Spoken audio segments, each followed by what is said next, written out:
Welcome to the ICA for our annual Careers in the Arts panel, hosted by the SPEC Art Collective and co-hosted by the History of Art Undergraduate Advisory Board here at Penn. I'm very happy to welcome you here tonight. We have a great lineup of panelists here, all different realms of the art world to learn about tonight. So first, we're going to start with some introductions of the panelists.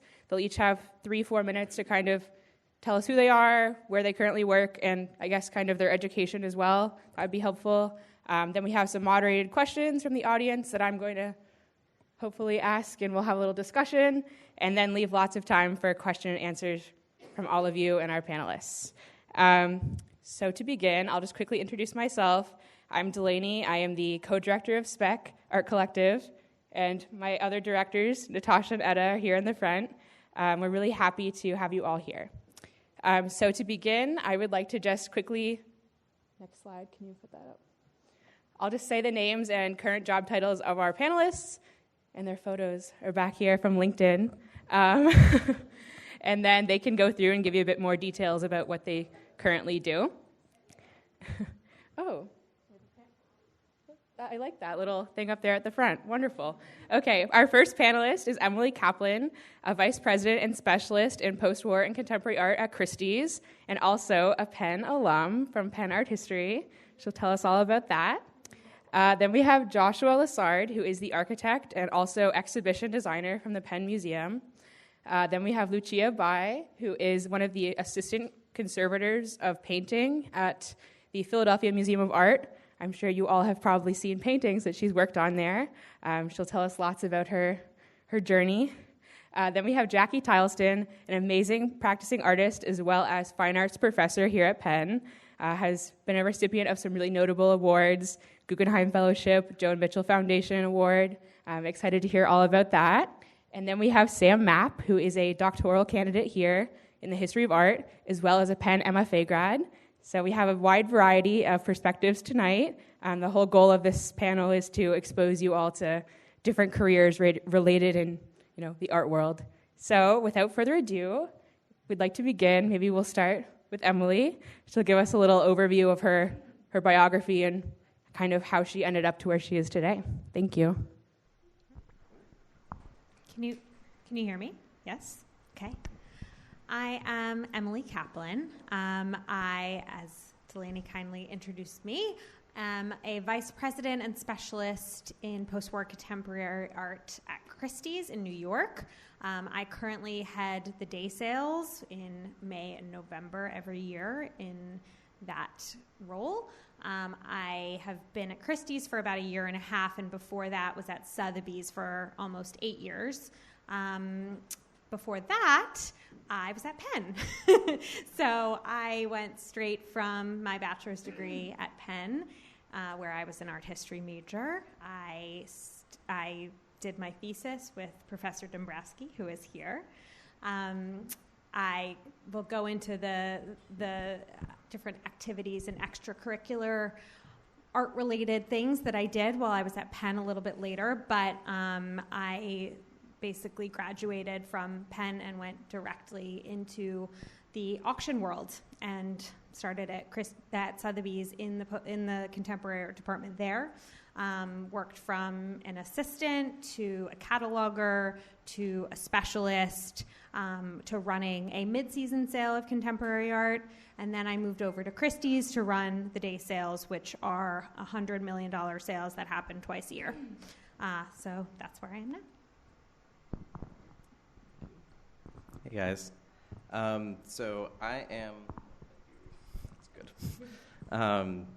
My background is that I am a licensed architect in Pennsylvania. I started out in private practice here in Philly, and then through a series of exchanges kind of ended up doing a lot of cultural heritage design for museum sector work, and then moved to the in-house team at the Penn Museum about 3.5 years ago, so where I have done sort of the soup to nuts internal architectural work, so coordinating some of the building infrastructure changes we were making in relation to our new gallery work, but then also working alongside, and Penn's large bureaucratic framework has many amazing facilities and real estate people that I have to bow to their good graces, and so they sort of help us with our large infrastructure work with Gluckman Tang Architects out of New York. But I'm helping that project as well. So if you guys haven't seen, we've just opened our latest phase 1 work in November of this past year to much acclaim and success. And so we're hoping to continue that project moving forward with phase 2 and phase 3 in the next 5 and 10 years. Okay, my name is Lucia Bye, and I am a paintings conservator.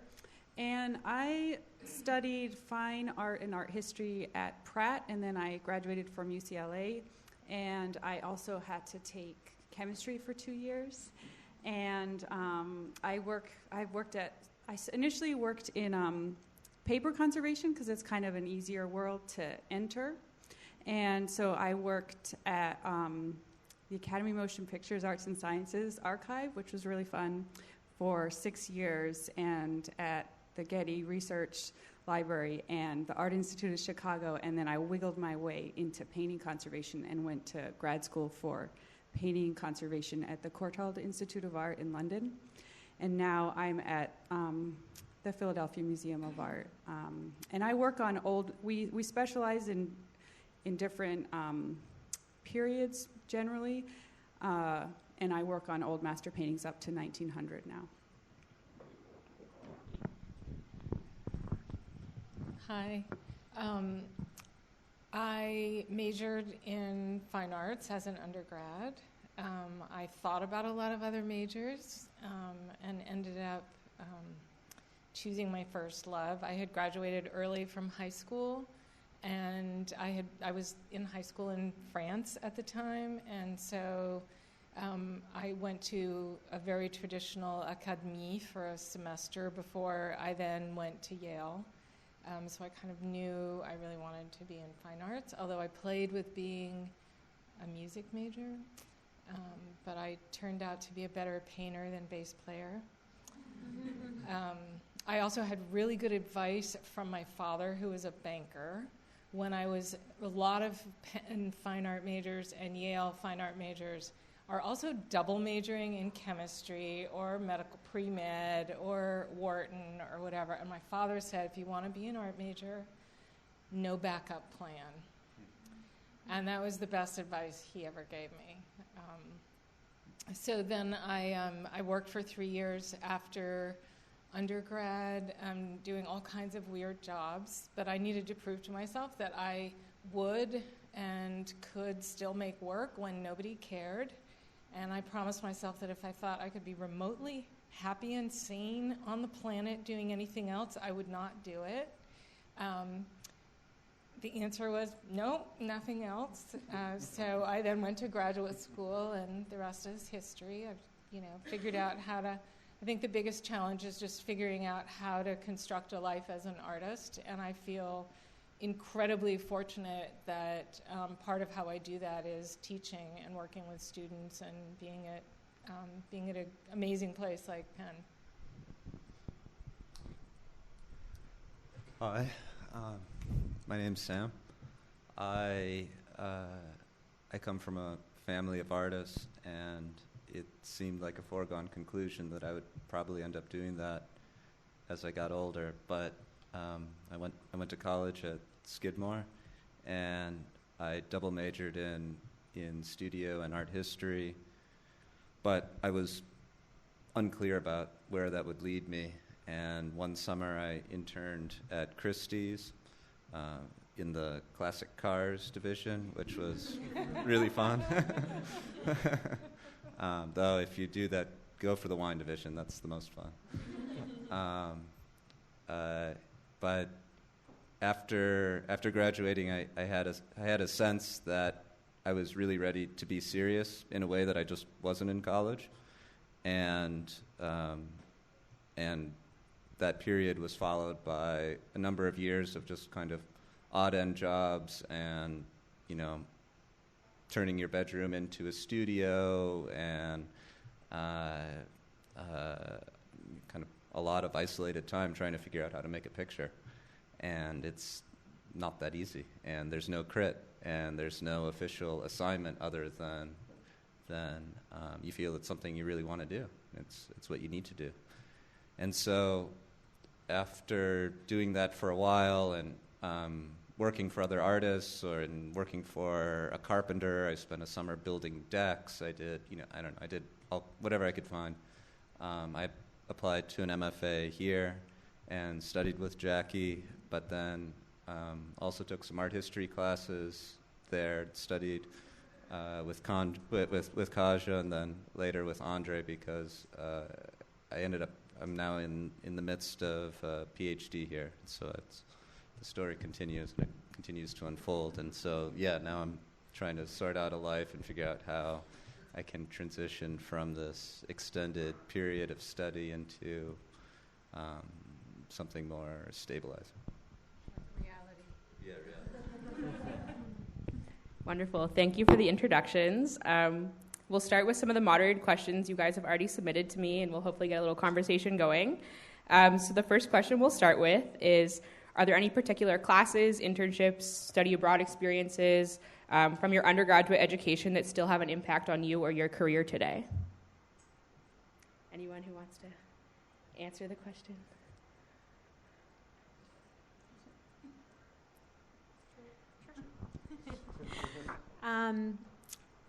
There were many. I was a bit of an overachieving undergrad, I think, and I got involved with a lot of things while I was at Penn, one of which was the ICA Student Board, which I loved being involved in, and was kind of the first foray I had to contemporary art. I mostly focused my study on modern, or Impressionist and modern mostly. And so that kind of opened my eyes to the possible career trajectory I could have studying and being involved in the contemporary art world. I had done internships at Christie's also, the Japanese and Korean art department, not cars, at the Frick collection in New York, which was amazing. At Gagosian Gallery, I was involved in something called the Burrison Gallery here at the Inn at Penn, which is basically a hallway at the Inn at Penn that has a couple things on the wall, which told me a lot about what I don't want to do, I think. I took some amazing classes as an art history major, including the first classes I took my freshman year were a professor who's no longer here, who's working at the IFA in New York, Christine Poggi, who taught 1900 to 1945 and 1945 to the present, and that's kind of what lit the fire that I wanted to do this. And as I said, I wrote my senior thesis with Professor Dombrowski, and I started taking some really interesting kind of more experimental classes a little bit later on in my Penn time. So I was actually an art history major and an English minor, and I was very involved in the Kelly Writers House and the Center for Creative Writing. And there was an amazing class with Kenny Goldsmith, which is called Writing Through Culture and Art, and that really was the most crazy experimental. I don't know if any of you have heard of or are in that class. It's crazy. And my friends all were like, "What are you doing?" They called it my weird class and had no idea what kind of strange art experiments I was doing on the side or what weird exhibitions I would go see.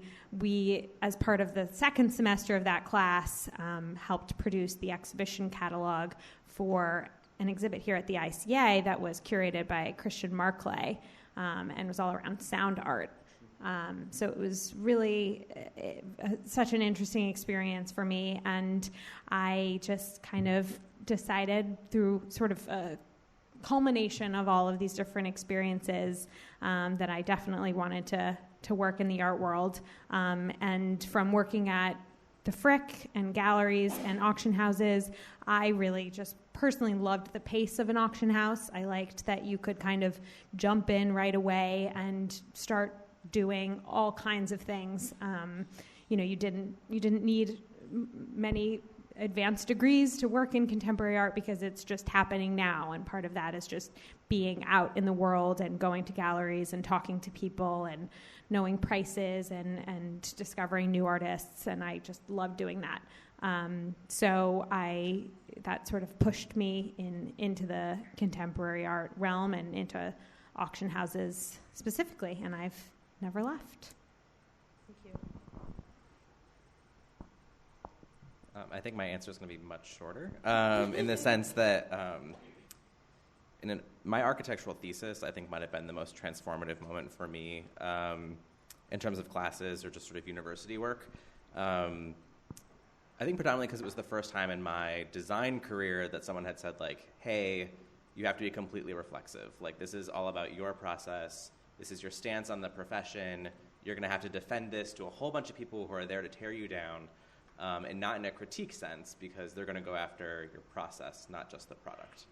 And that experience really helped me kind of formulate who I am as a designer, not just in, like, what kind of products am I turning out, but what kind of projects do I want to work on, which has, like, definitely shaped my career and definitely said, you know, it helped me gain a foothold in understanding how to be my own, like, self-advocate, I think, which is a unique skill set. And so I think that, yeah, if there's it's kind of my thing.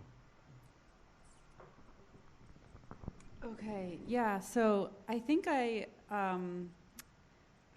had a similar experience in a lot of the things that I had access to through my undergraduate degree. And I was studying in New York initially, and we were taken to print rooms at, like, the Met and the Frick, and that was just I didn't know that you could just make an appointment and, like, look at, they'd pull things for you, you can just look at it, and just going behind the scenes, like, through the little door. I still get excited, like, going behind the galleries, like, to the back rooms. So that was a big thing. And then I transferred to UCLA, and they have several museums, and they had a lot of coursework available to work really closely with the collection, either the Fowler Museum or the Hammer Museum, and you would go have your classes, again, back behind the museum walls, and in the little bits of the collection were pulled, and you're looking at that, and that kind of closeness to the objects was just amazing to me. And I think that's when I knew that I wanted to work in the museum behind the scenes. I kind of swipe my card and get to go behind the scenes. And and I had a similar thing to that. Jackie, you mentioned it, and you mentioned it too, about using your undergraduate time to figure out what you don't want to do or what you're not good at. Like, I started out as a fine artist, and I was just, like, not an interesting fine artist, and I think that was, like, fine. I was, like, so persnickety and boring, like, I just couldn't stop. And so, like, actually, I found, when I heard about conservation, I was like, oh, this is, like, perfect for me. So I think that I think when I give advice to people, I think you really have to listen to, like, the not, like, I don't like, this is not interesting to me, but that is a valuable thing in itself, as in this time when, in my field, but I think generally when I talk to people, you're supposed to be good at, like, everything, but these things that you're not good at or not interested in are really worth noting, and as you kind of plan what you're going to do next. So there was a lot of that in my, especially when I transferred to UCLA from a fine art school to I had to take all these general classes, and I was like, oh, statistics, like, never going to be a part of my life. So yeah, I think that's kind of where I'm at with that. I think statistics was my only C. Yeah. I mean, one thing I would say maybe that I don't think I knew as an undergrad, but in retrospect is so clear. Like, I went to this French academy before I went to Yale, and I had this incredible technical training, and I don't think anyone used the word art once. And it was only later that I realized, again, I was sort of on the fence between, I was a music major, I was playing upright bass in the symphony and with some jazz friends, and I was doing maybe an English minor and the art thing. But I would say that one of the things that I maybe most relished about the path of an artist is the fact that there is literally nothing that you can think about or be interested in that can't be folded into your work the next day. So there is literally nothing out of the field that can't be incorporated into what you're thinking about and what you care about as an artist. And to me, that was just like the most incredible freedom I could think of. So I didn't have to be good at every technical thing. I didn't have to be interested in every idea, but everything I did ended up eventually possibly folding into my work as an artist. And so, I will also say that as, like right now we're in the middle of all the MFA applications for people applying to grad school, and there were a lot of people applying to do MFAs that don't have an undergraduate studio degree. They come into art from anthropology or political science or botany or chemistry or something else. And pretty much everything you do will make you that makes you a more interesting person will make you a more interesting artist. So, but I think that sometimes it's the classes that, like as an undergrad, I took every class I could with somebody who's on the verge of retiring from Yale, but he was legendary, Robert Ferris Thompson. Some of you may know of his work. But he used to teach like a course called History of the New York Mambo, where you would follow the cultures of West Africa, music and dance and visual culture and the shamanism, and follow it through its migration to Cuba and Haiti and South America, then up through Miami, and then into New York, and then you'd show up at class one day, and there was Tito Puente, and then you would be doing capoeira the next week.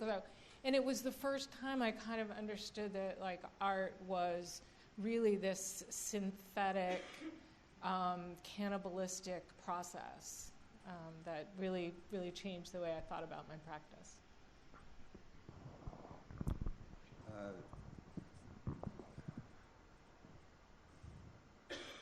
I don't know. I think everyone you'll find your own class. Of course, that's really important for your own experience in undergrad. But for me, it was balancing the studio with also academic, something in an art history class, to spend time both reading and writing, but then take a break and spend a few nights in the studio, and then return to the library. And that pattern that I established in undergrad has kind of set the course of my life really since then. So, I think it's very useful and expansive to be able to work with your hands and also with your mind. Thank you. Our next question is, how have global experiences such as traveling abroad, working with people from different countries, perhaps traveling abroad for work yourself, shaped your career or your artistic practice?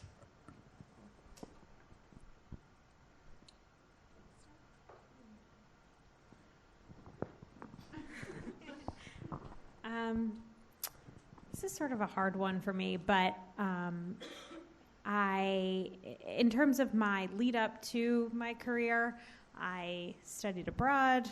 I went again to Paris, both in my study abroad program and in a class with Professor Dombrowski, getting a lot of shout outs.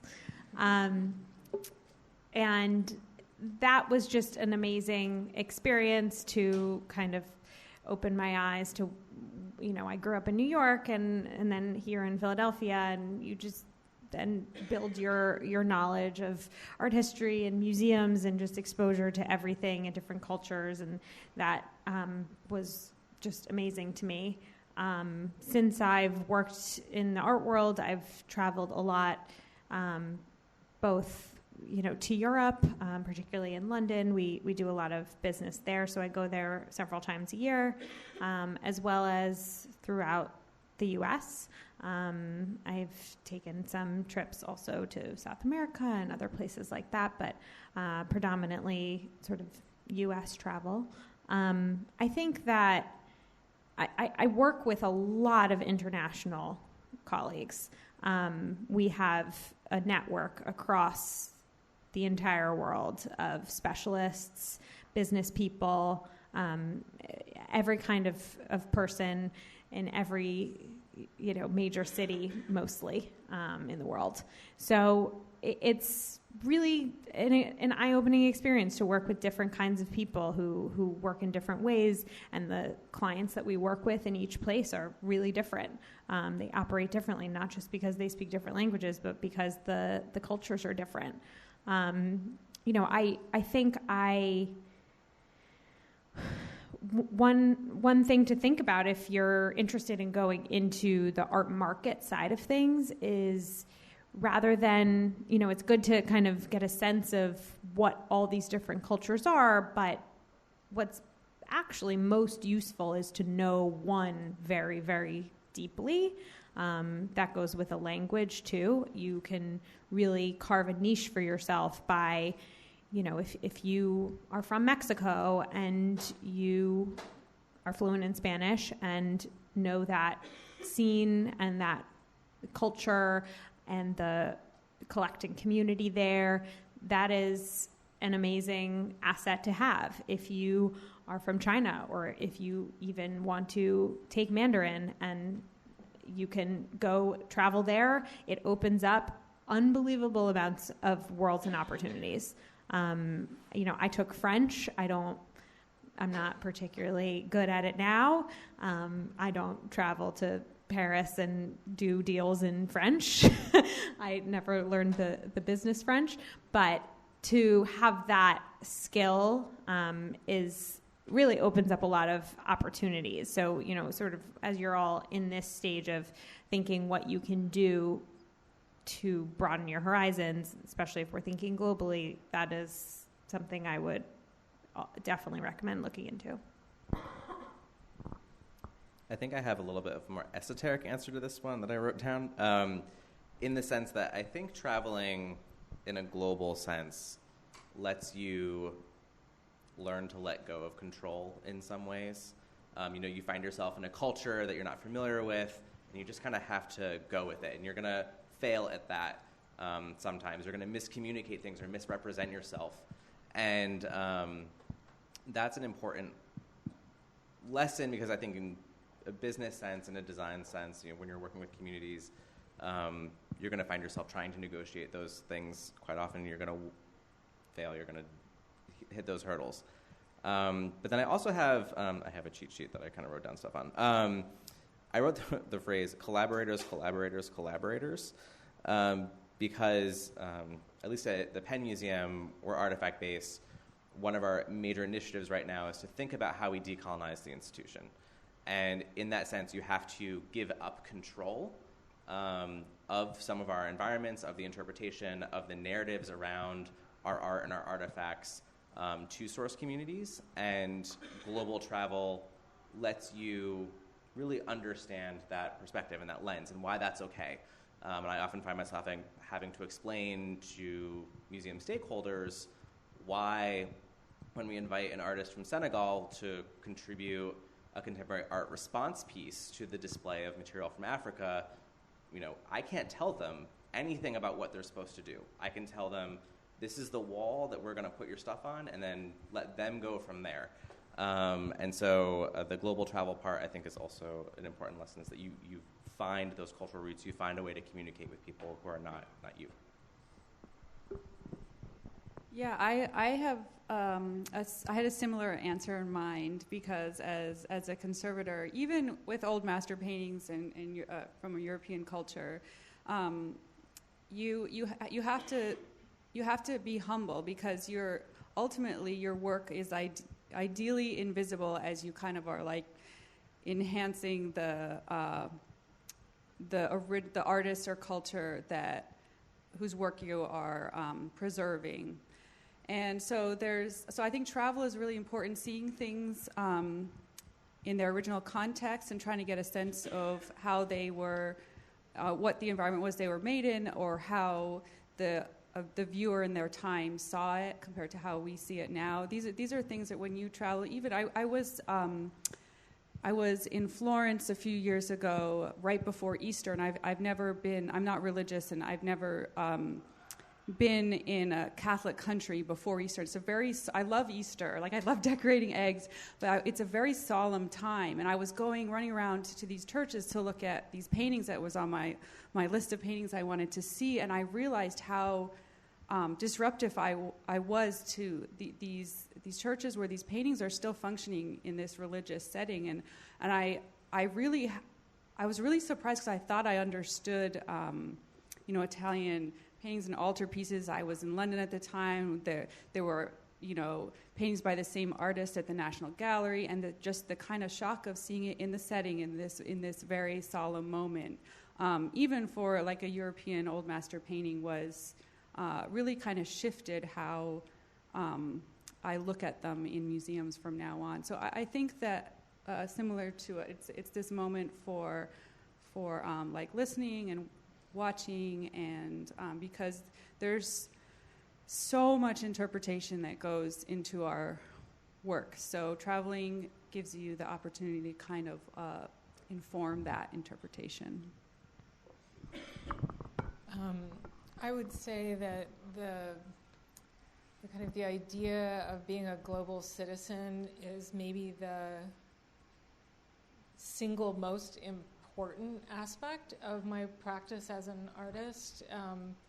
My mother's family were Germans that moved to China in the middle of the 1800s, so there was like 3 generations of my mother's family in China, and my father learned Mandarin and moved to the Philippines after he graduated from college in the late 40s. So I was born overseas. I lived in 6 different countries growing up. And so the notion that my identity was in constant flux is something that I think still really informs my work. Just visually, if you look at my website, look at my work there, you'll see influences from pretty much all around the world. Like, I am completely a cultural mutt, and the kind of hybrid heterotopic notion of space is something that I would say is my home territory. And I'm also really interested right now in all these conversations about whose narrative, whose story, appropriation, decolonialization. I remember in like 8th grade, my older sister getting into a fight with my mother and saying, "You're a white colonialist." And I think it wasn't even part of the conversation then, but you're just learning about history and suddenly putting pieces together. So I'm very interested in the ongoing flux of that conversation, but I also think that for just all of us as citizens, just being aware of the fact that, I guess I grew up knowing that there wasn't a single narrative. Like, that was actually a luxury that I did not have. And I think coming to the U.S. to start my undergraduate life at Yale was really the first intense culture shock I ever had. So I'm getting over it. I wasn't very well traveled early on. I grew up in Chicago, and if you're interested in becoming an artist, I would just say start by going to a museum, and you can go a lot. But yeah, absolutely, I agree with Jackie and Lucia and what everyone else has said, that there's no replacement for seeing the work in person and in the place that it was intended to be. There's just so much there that isn't captured in a JPEG on the screen. And so I don't, but at the same time, you don't necessarily have to travel the world in order to see really great stuff and learn a lot. There are great museums in most cities, so it's accessible. Wonderful. Our next question is about technology, and how has technology changed your career or your artistic practice, and where are you seeing that kind of trend for the new technological going? Well, I don't have a artistic practice, unfortunately. We use technology all day, every day, but not in a creative way so much as practically. I mean, it's changed the way our business functions, and everything is immediate. People expect things to be immediate. There's, no excuse now for any lag time, because emails are constantly pinging on our phones and people are WhatsApping and texting, and there's just no barriers. But that also makes things happen really quickly, and we move very, very quickly putting together all of our sales, whether it's putting together the auctions, doing private sales. Technology is constantly playing a role. I'm probably not the one who they're interested in the answers on this question, but Christie's did sell a painting made by AI, right? That's true. We did do. Yes, that's video art. That happens. I think in terms of the work that I do, and I don't know if anybody in here is an architect or a designer, but building information modeling is like the frontier that we're working on, and it passed. I think everyone needs to have that in their repertoire now, and that really just makes integrated design possible. So we're in a world where those boundaries between personal life and work life are completely eroded because you're constantly accessible. Integrated design and collaboration has really become the forefront, and so that's where we're able to pass back and forth. And so I think that even includes our conservation work. So I work very closely with our conservation department. And lately, we've been doing a lot of 3D scanning work of our artifacts, both for documentation purposes. So if you guys knew any 3D modeling, that's great. I actually recently got an email from someone who's like, one of my friends is the 3D modeler for Jeff Koons' studio, and might move to Philadelphia, and do you have any work for him? And I was sort of like, I don't know. That's kind of crazy. But what we're able to do with that is so much more interesting, at least in the design sense. So we're able to take things like artifacts, which generally are very sensitive, you can't touch them, and so then we're able to include them for accessibility or for the sight impaired. Now that we can have an experience for them in a museum environment where people can touch an ivory armlet from the Benin or something else. They can kind of see or experience the objects in new ways. So I think that's kind of where technology is also going, is the way that people experience art objects and artifacts is very quickly evolving with technology. Yeah, so for us, technology is also having a huge influence. Part of what we do, we treat the painting, we prevent damage to artwork with, controlling the climate and whatever in the museum. We treat paintings by, cleaning them or repairing tears, but we also do what we call technical study, and I've worked with Andre a little bit on this, where we work with art historians and to look at the material and techniques of the artist and how that's changed over time. And so we do a lot of imaging for that, and like basic, we use photography with different light sources, UV light, infrared, X-ray, and now we are getting access to all this incredible new imaging techniques, and it's really exciting because we're able to answer these questions that we couldn't answer before, and because of how easy some of the, we now have a lot of this become digital, so we can do an X-ray so quickly now, or we can immediately look at drawings below paint layers, and so there's and a lot of it, I think another important thing is a lot of it is much less invasive. We used to answer some of these questions, we used to have to sample pieces of paint, and now more and more we have a lot of access to non-invasive sampling and pigment analysis, and it's really fun, and it's kind of this I think there might be a gap in our field right now because the technology is getting pretty advanced, and then we have this imaging that's more from the sciences, like chemical, looking at elemental mapping and all this stuff, and so I'm it's getting really complicated, and so we kind of need a new influx of specialists, but there's a lot of potential there, and it's fun. And I also actually a lot of the conservators coming into school have strong backgrounds with Photoshop or graphic design, and that's really helpful because being able to do all this interpretation, but also we can like Photoshop how we think the painting will look after treatment. It's actually something I'm doing right now because we need to convince the curatorial team, and that being able to be like fluent in that and kind of give them a vision of why it's worth, because nothing is fast in where I work. It's incredibly, so you're like, I have to take this painting down for like 15 months, and they're like, no, and I'm like, this is why, I can show them why, how it'll look and why we need to do that, so yeah. I've been really enjoying the sheep restoration photos that have been circulating. Yeah.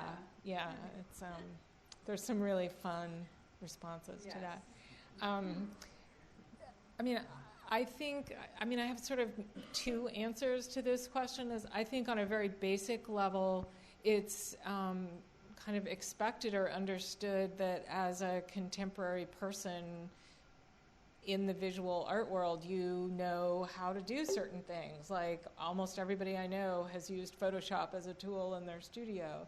So I think there's kind of a basic level. I think artists are always kind of on the edge of any new technology, seeing how it can be used for them, either conceptually or materially as a tool, whether it was like Nam June Paik with the first, video recorders, or artists now working with all kinds of artificial technology.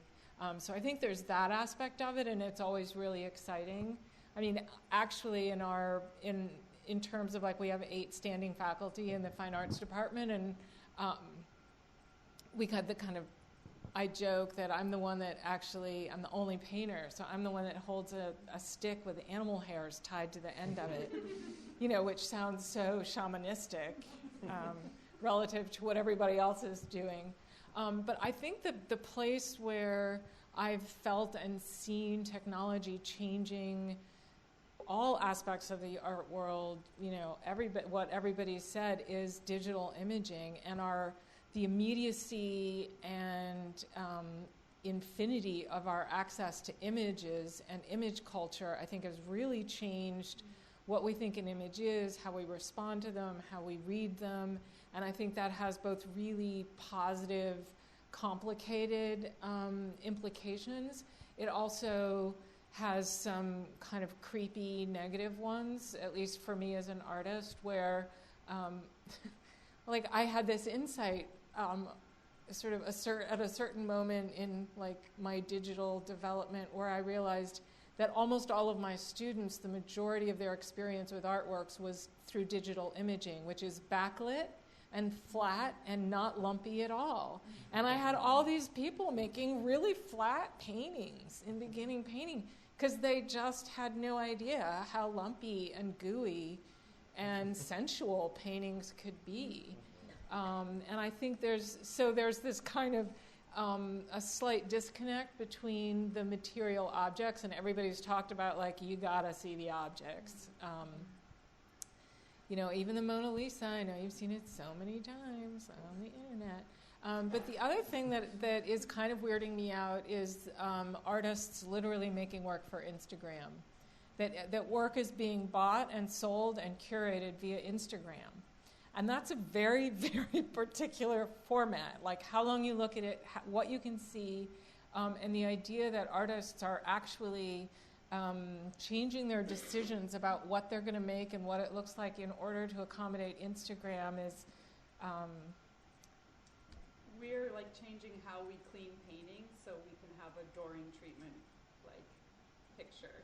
We used to do like organically follow shapes, so and now we're like, no, we need that like moment of like, this part's clean, this part isn't, because of like being photogenic, which is so weird because it's like it's totally shifted to that, because you don't like thin it and like, which is actually maybe a better way to do it. We're like, no, but we need to show like the difference, how much because of this. Yeah. But I mean, I will confess that like in every studio class, I love that the computer and the projector is there, and we can look at 20 artists that I didn't think to put in the presentation yesterday based on my response to what somebody is interested in. And so we've got this kind of immediacy and access and knowledge that's pretty amazing, but they've never seen it in person. So, yeah. Yeah. I don't know.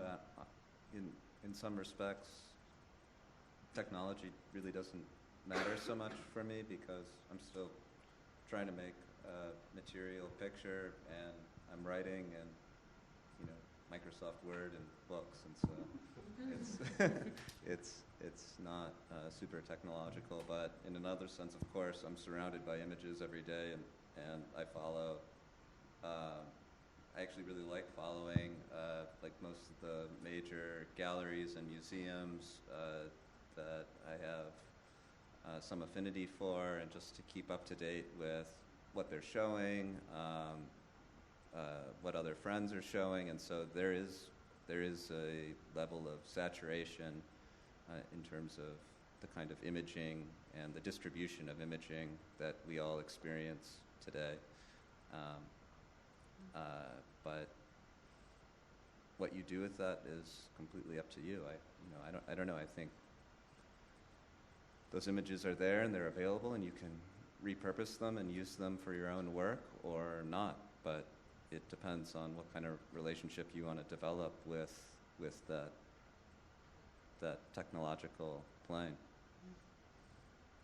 Thank you. I know there are many seniors in the audience, so our next question is, what advice would you give to your 22-year-old self?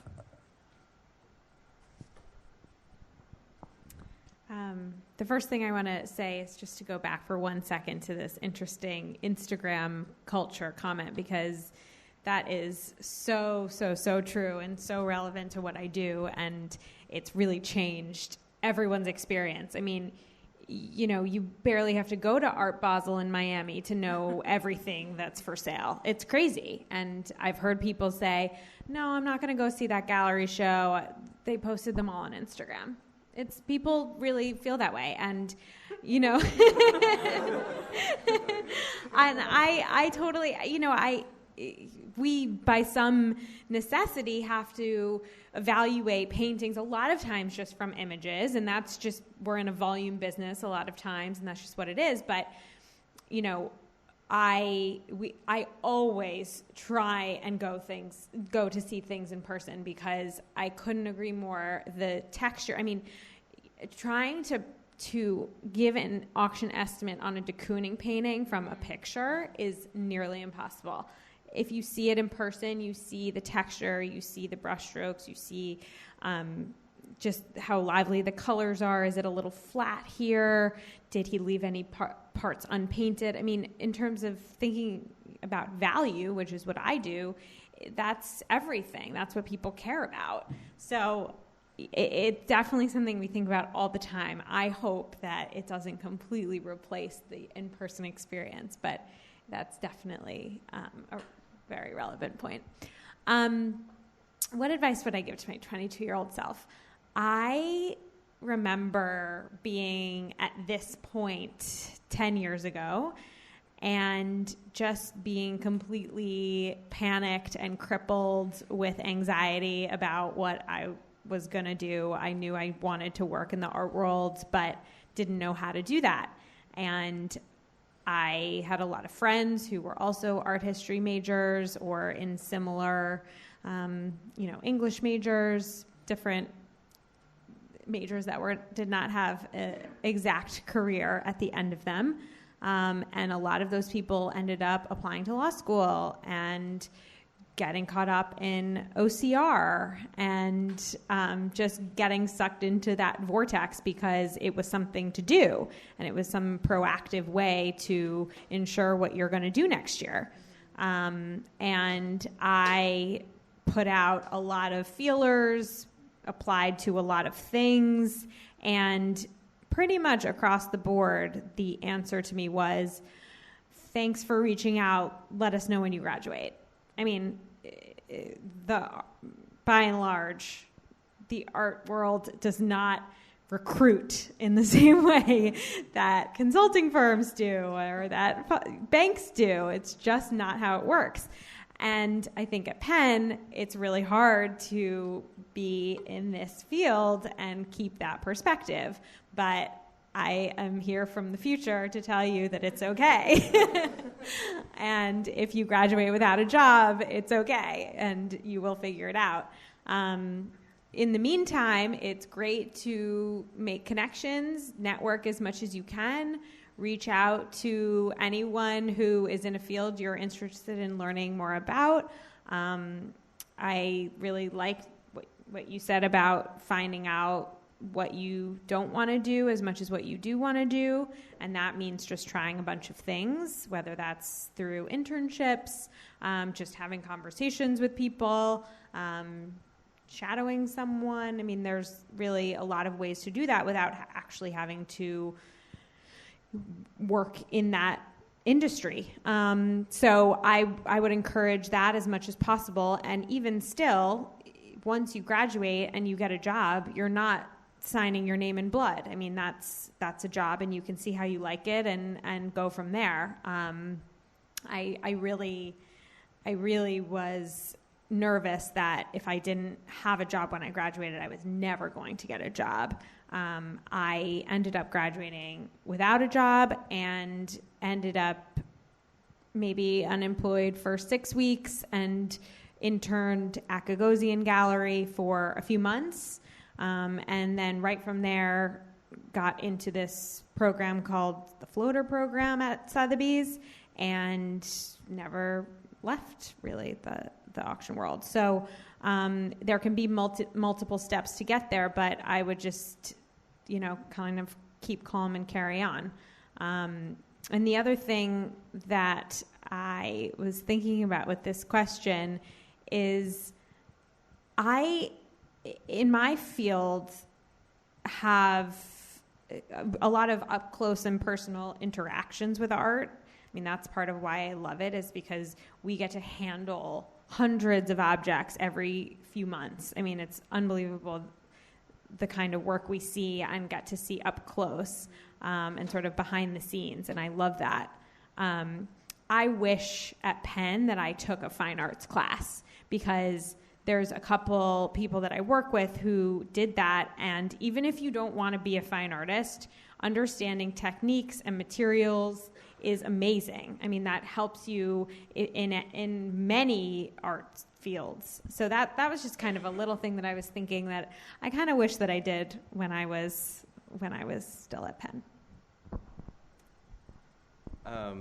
I think the thing that I took for granted at the time I'm going to build upon your networking comment, because I didn't realize that the university environment was a space where silos can be broken so easily, and that once I graduated, I was going to end up in a series of professions where reaching out to other people in other fields is much harder.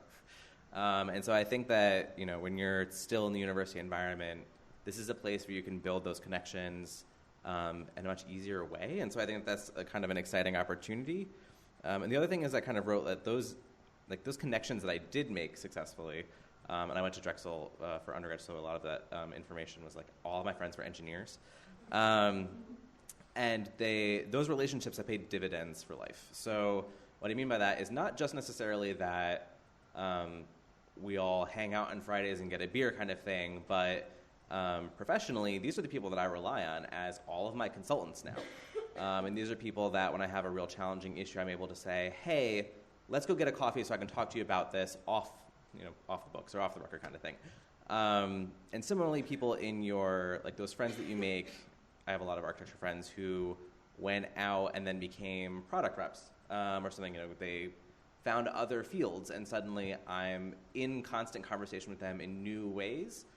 So I would say 22-year-old me didn't appreciate that opportunity, and I really wish that I had known that, because I would have done a lot more with it. Okay, so my simple answer was to restate the importance of valuing what you're not good at as you move forward. But because for my field, most people end up not having all the requirements finished in their undergraduate program, so they are working part-time and taking chemistry part-time at a community college or interning somewhere. Everyone's work that they did in those years in between end up kind of circling back and being useful. I mean, in conservation, you have to be good at, you have to have good hand skills. You have to have art history and science. So we're have to be good at a lot of things. But, one of my colleagues, she did graphic design while she was getting her requirements for grad school, and that is so useful. We all go to her. And another one, he's a musician. He makes his own instruments, and so color and varnish and surface is he's the one we go to for that kind of stuff. So I think that it turns out I'm really good at decorating cakes. And I never studied that, but I have the hand skills that transfer. So I imagine that works in reverse. And so I think there's a lot of different things you can do that will end up circling back and being useful, at least for my field. We actually had, this is probably confidential, but looking at the MFA applications, we actually have somebody who's a professional pastry chef whose entire portfolio is of the most amazing looking cakes. Yeah. That is her art. Yeah. And I'm like, I think every program needs a pastry chef. So I'm kind of hoping that she'll come. I don't know her, but I yeah. You will. You will. I guess, if there was anything I wish I had known as a 22-year-old, on the verge of graduating, was there just isn't as much at stake right now as you think there is, to just lighten up a little bit. And I think that, going off of what you were saying, I think especially at Penn, there is such an environment of professional pressure, and especially if you're in the arts and you don't have your internship or your job that already pays 6 figures with a bank set up a year in advance of your graduation, you're somehow an aberration at Penn. Mm-hmm. And I just need to say, this is a really warped worldview, and it's not real. And it's not the only criteria to gauge your life on. And you're not supposed to have all the answers right now. And you are supposed to experiment and make I did some weird shit after I graduated. Can I just say, I worked at House of Wallpaper and worked on colonial decorating. I did the debutante ball in Houston. I made all the giant butterflies. I've worked at galleries. I've done a lot of stuff, and it all ended up being useful. And I could not have articulated clearly or with any wisdom the trajectory that my life should have taken or ended up taking. So just really relax and have a meditation practice, and that'll help a lot. I'm a real big advocate of that. So anyways, just chill a little bit, and because it'll be fine. Meditation sounds good. My 22-year-old self and my present self could both use meditation.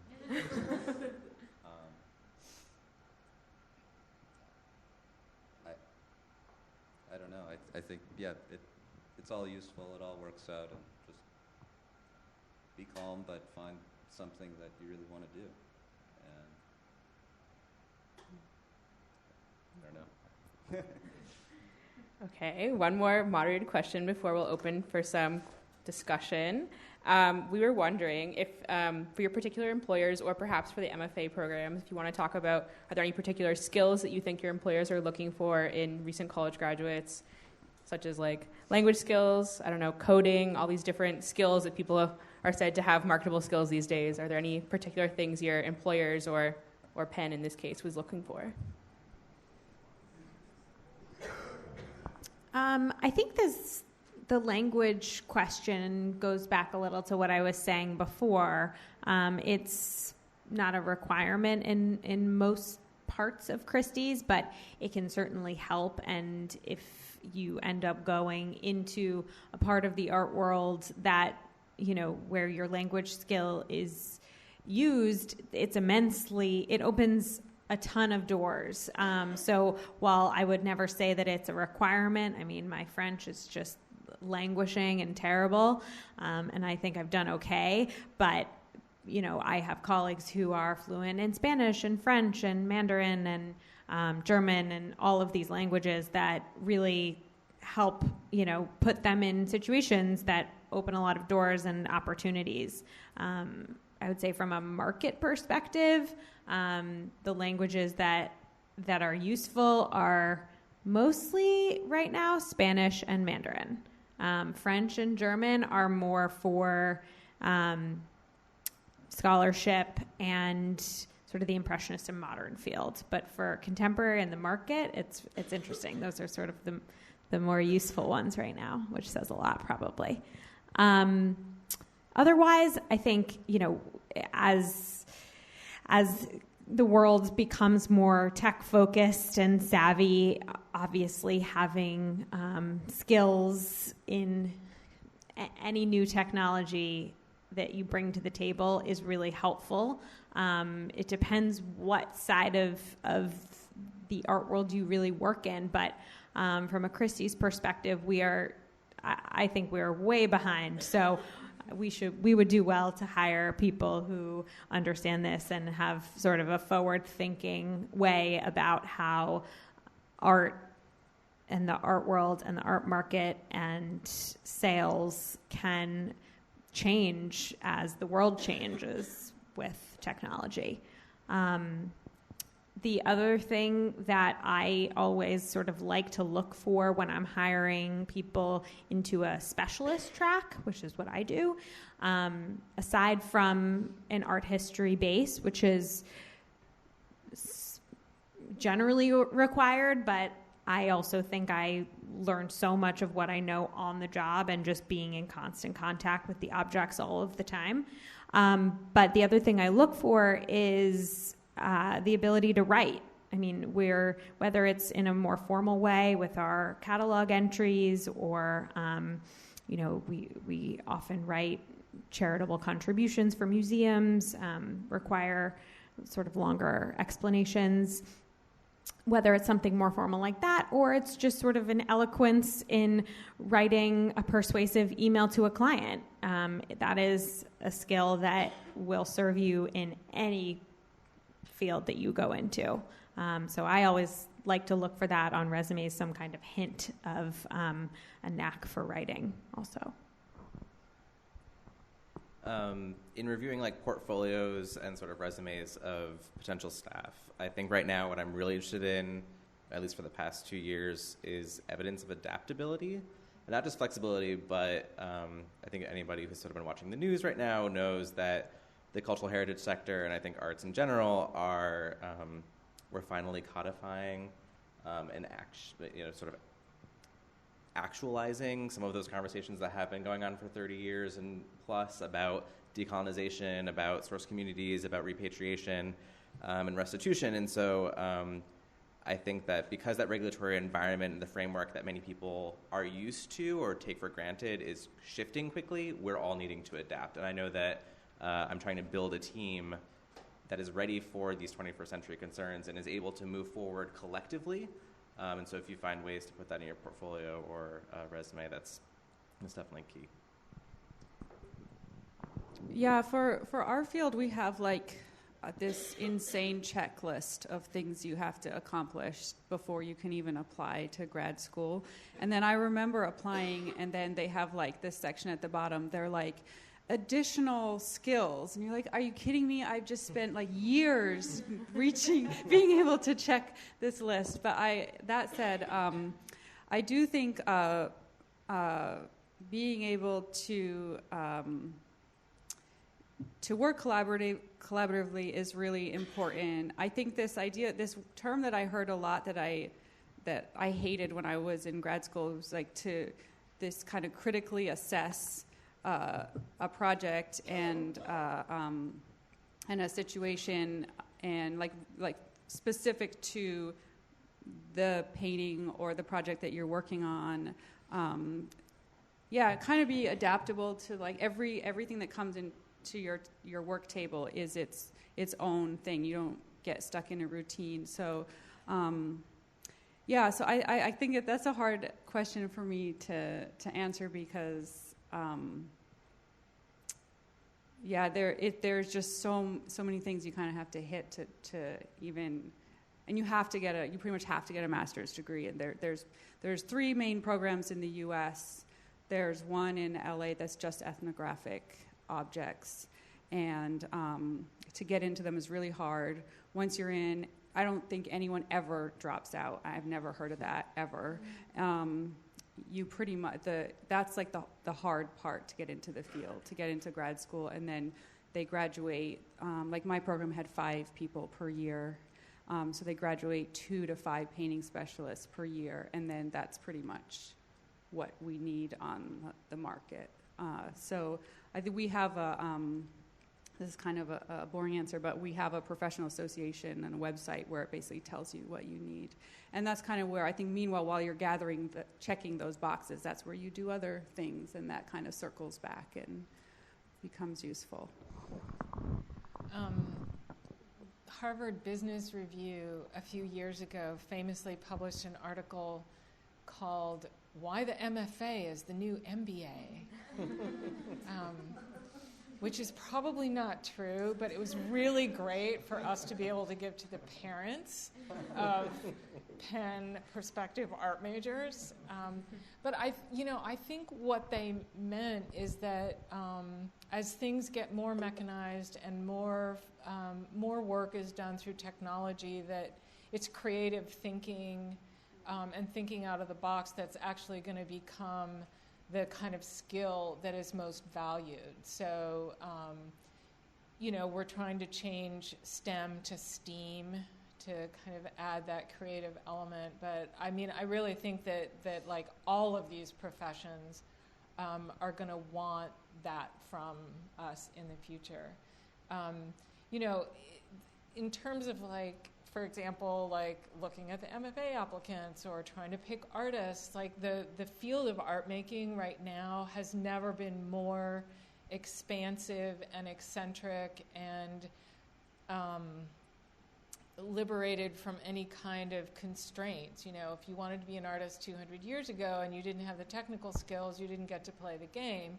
Whereas now we're looking at portfolios in which somebody has absolutely no technical skills whatsoever, but they're creating these incredible social practice events, or they're thinking in ways that are so amazing that that's their art practice. And then there's others that really have a material sensibility. So it's really wide open. But one thing I keep coming back to as we look at portfolios is like there's a lot of things that can be taught in terms of criticality, in terms of art history, in terms of craftsmanship and skills, and learning a new program or learning something. And the one thing that we can't teach anybody is how to be a more interesting person.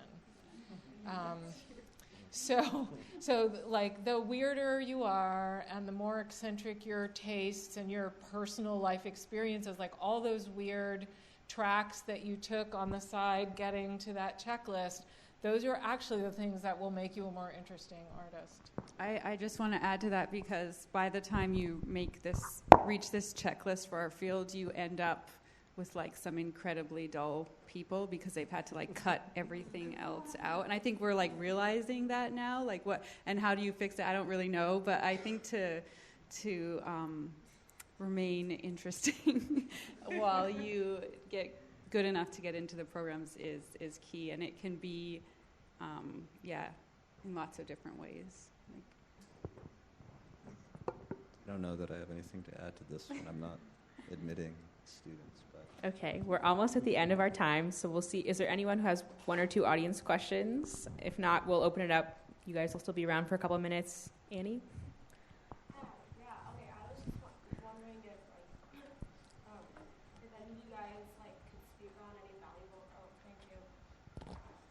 If one of you guys could speak on any like valuable mentorship experiences you had and like how those came about, and like what you think was the most valuable thing you took from them, and like what you kind of learned from these people. Mentorship experience. Well, I had an amazing professor slash I don't say faculty advisor, but like somebody who gave me like work as well. And so her name was Judith Bing, and she was just what I got out of it was her ability to trust me. Like, I learned that I was actually someone that she was depending on, and I think that wasn't something I was ready for at the time, but she just kind of like thrust at me, was just like, yep, this is your turn, you have to shine now, and I am depending on you to deliver this.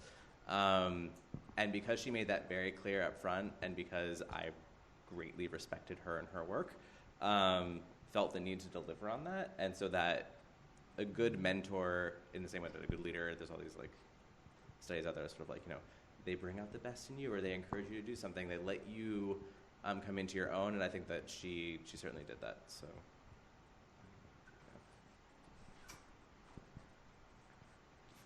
Okay, I think. I'll add one thing, is that I completely agree with that.